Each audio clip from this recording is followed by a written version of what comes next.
said it was okay for me to cook on my channel. So, today I'm going to make the Marmellata.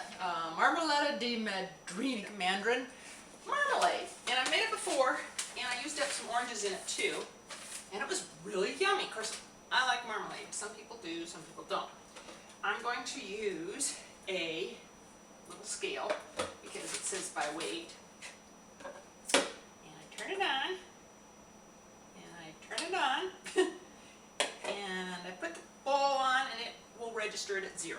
Okay, so then it says 2.5 pounds of mandarins, any variety, preferably organic. So I'm going to double it because I got a bunch here. 2.5. Oh, I put this one in.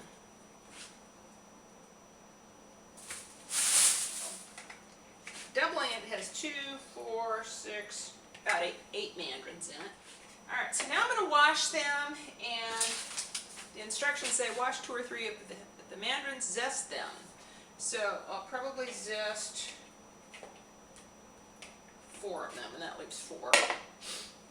Carefully avoiding the white pith underneath.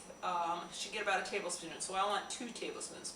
Peel the fruit, removing as much of the pith and filaments as possible. So now I've washed my little mandarins and I have my microplane. You guys, even if you go to a kitchen collection or something in an outlet mall, these microplanes are wonderful. So you just start rubbing away, and at first it goes real slow and then pretty soon you get going. Ooh, there is so much flavor and scent in the zest of citrus. And it makes such a huge difference in your baking or cooking to use an actual zest. There's one. And see, got a little more than a teaspoon there. It's going to go into my saucepan. So just so I don't spill, I've got my Revereware 4.5 quart pan. And that's all you do is just bang. I went ahead and zested about, actually I did 5 of the little mandarins. Then, see, if I were cooking for somebody else, I would have my hair up, right? God, I was a home ec major and we had to wear hairnets, and I would pull it down to the center of my face like Ruth Buzzy.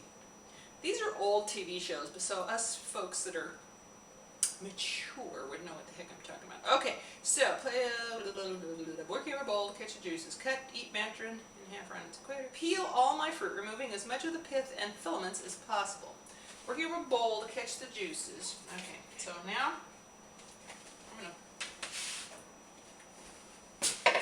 I'm going to peel them, and they're just these little zipper skins. I love that.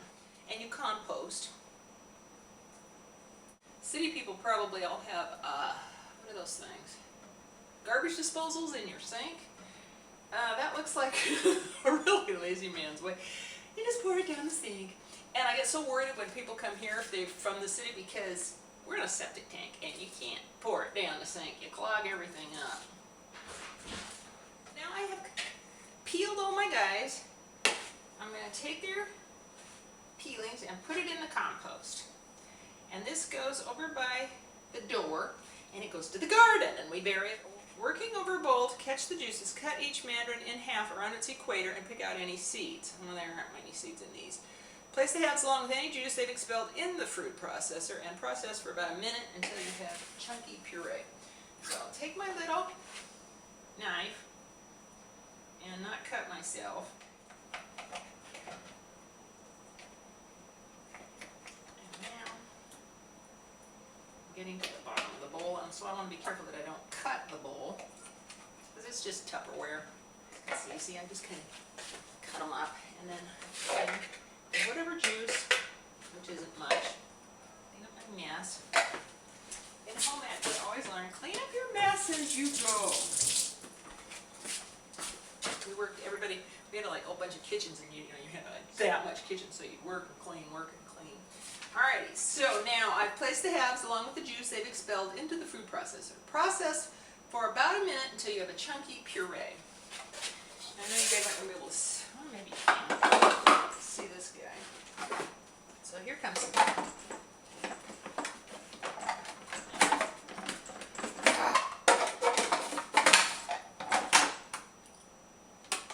here we go. nice dark color. Let's see what I think of that. Oh, I think we're getting it. Oh, it smells so good. I love citrus. That looks pretty good. Alright, now I just keep referring. Always read your recipe first, make sure you have everything. And then you read all the instructions so you don't mess up. And then even after you know the recipe, and you think you do, and you mess up sometimes anyway. So I'm going over the recipe over and over. Place halves and juice expelled food processor, a minute until you have chunky puree. Combine the mandarin puree, the zest, and sugar, and lemon juice. So now they want 2.5 cups of sugar or more to taste, and I know I doubled it. So 2.5. So that's 5 cups of sugar. Hey, it's gonna be yummy. Add.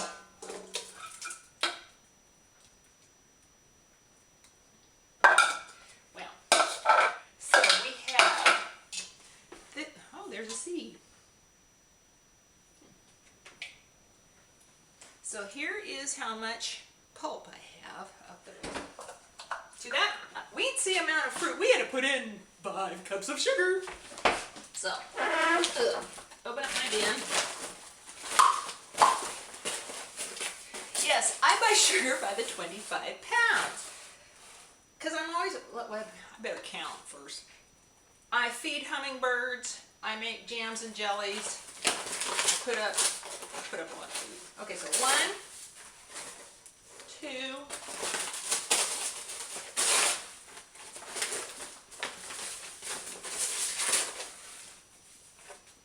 3.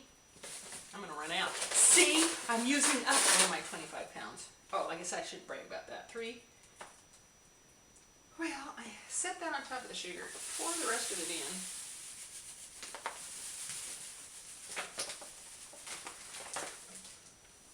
So there's 4 cups of sugar. That was 4. Here's 5.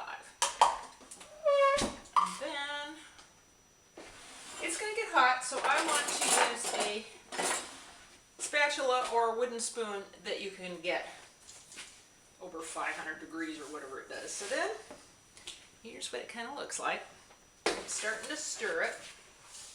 And the funny thing is, you add all that sugar and you think, I'm never going to get that stirred in. And you really do. The juices just kind of multiply in sugar. Oh gosh, I can't tell you guys how good this smells. Smell-o-vision. Fresh citrus. Okay.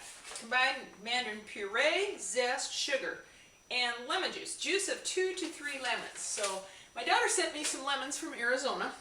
So let me go get those, cut them up, and squeeze, and put in there. I'm not just, really polish them like I did when I used the zest. I will rinse them though, because the knife goes through them. And then you drag whatever pesticide or something. Although I know on the one she sent me, don't have pesticides or any of that kind of thing on them. That's the beauty of growing your own stuff.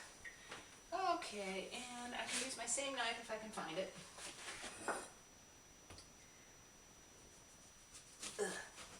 And it's nice to have sharp knives. And of course there's always seeds, so I kind of pick them out. And you can find these reamers at all kinds of yard sales and stuff. Or you can get the one that you just stick in and you hold. Or you can get the ones that squish. Anyway, I love these glass ones. Okay, what I'm going to do is I'm going to squeeze all that. And I'm too lazy to pick out.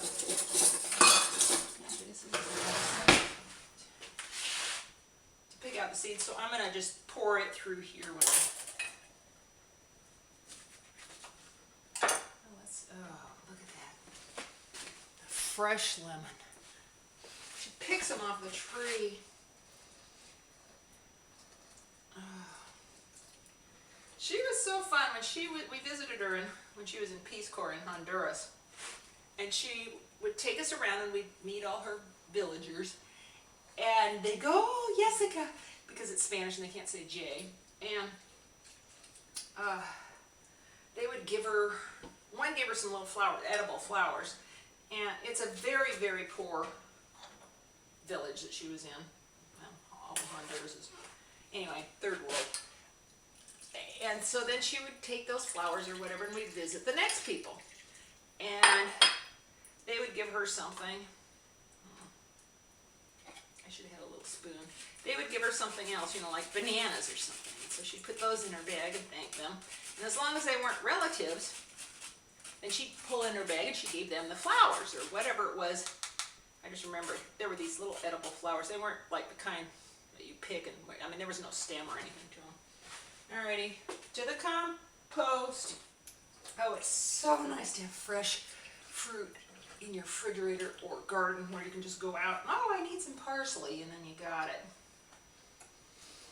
Oh, fresh lemon juice. I'm starting to wonder if I have enough here. I better. What I kind of do is I mix all this in and then I taste it. So look at all that juice. That's a lot of juice. And I don't want it lemon marmalade. I want it. Now I think the lemon juice does something with the pectin that's in either the peel or something of the. It's all a chemical thing, making jams and jellies. Cooking the sugar helps turn it to jelly, but I know, like, what is it I make?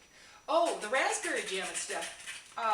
There is no pectin in it, so you have to buy pectin, and I find it's kind of expensive, like $3 or something for a box.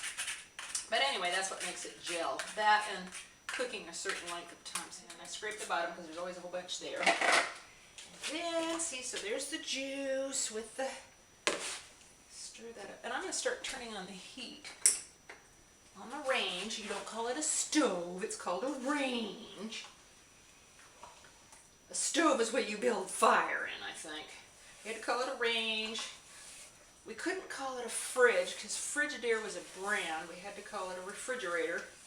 And then Mom still calls them ice boxes. I don't know that she ever had, I don't know, maybe her family did when she was growing up in the 20s and 30s, ice box. I should ask her. Oh, and here's a whole thing that didn't get chopped up. There's another one. Well, it's rustic. Stir it up.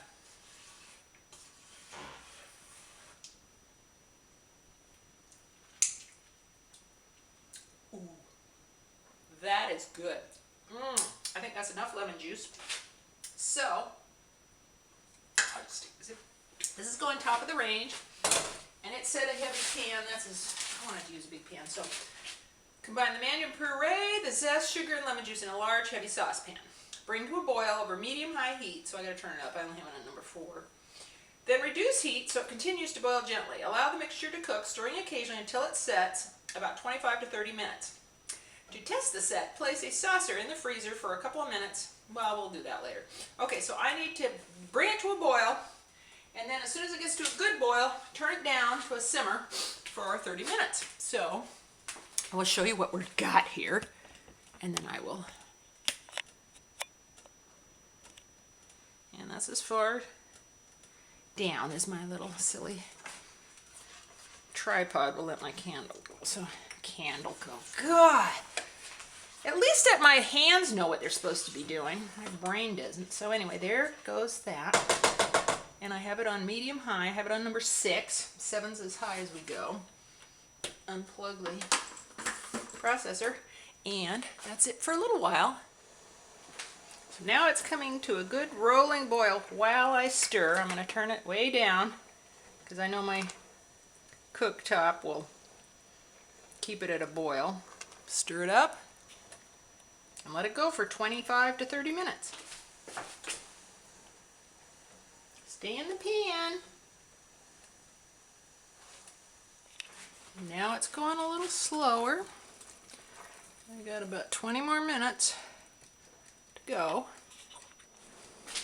Okay, the timer went off. It's been 30 minutes. I'm going to stir this up a little bit and get my little saucer that's been in the freezer, like it told me, and then you put a little bit there and see if it's gelled. Ooh, look at that. Not running down. Run your finger through the middle. Sorry, tastes too good. Running your finger through the middle and it doesn't run back together. So now I'm going to pour it in jars and close off the lids, and I got my jars right there waiting for me. So come on over to my house. Let's have a cup of coffee and some croissants or English muffins or something yummy with some marmalade. Bring the Devonshire or the clotted cream, please. See you soon.